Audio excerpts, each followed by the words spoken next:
Recording by हमारा music Darbhanga.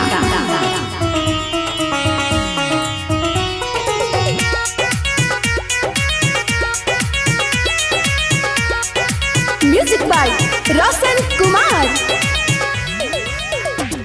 Kanhaiya ji लौका आइयो कौनो या बताड़ियो बढ़लैया अत्याचारियो ना। कन्हैया जी लौका आइयो कौनो या बताड़ियो बढ़लैया अत्याचारियो ना। कन्हैया जी लौका आइयो कौनो या बताड़ियो बढ़लैया अत्याचारियो ना।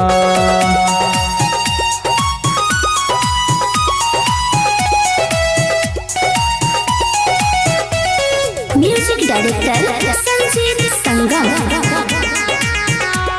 कन्हैया जी लौका आइयो कौनो या बताड़ियो बढ़लैया अत्याचारियो ना। होई छै भाई भाई में मार टूटी जाइ छै घर परिवार टूटी जाइ छै घर परिवार। होई छै भाई भाई में मार टूटी जाइ छै घर परिवार टूटी जाइ छै घर परिवार।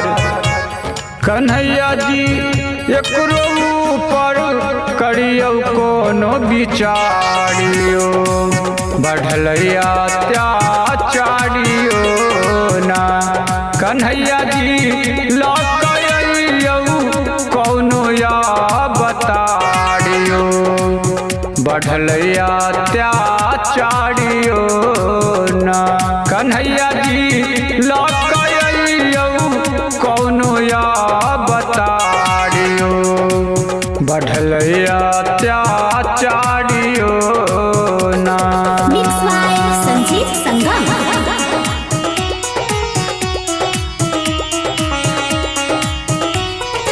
Music by Roshan Kumar.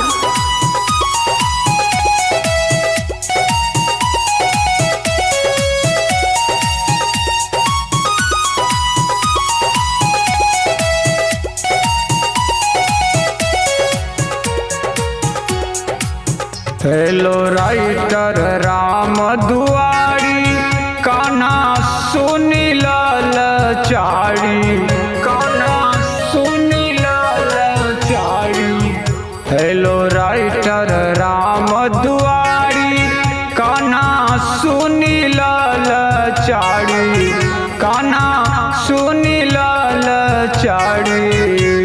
निरंजन गाई करै छै पुकारियो बढ़लैया अत्याचारियो ना। कन्हैया जी लौका आइयो कौनो या बताड़ियो बढ़लैया अत्याचारियो ना। कन्हैया जी लौका आइयो कौनो या बताड़ियो बढ़लैया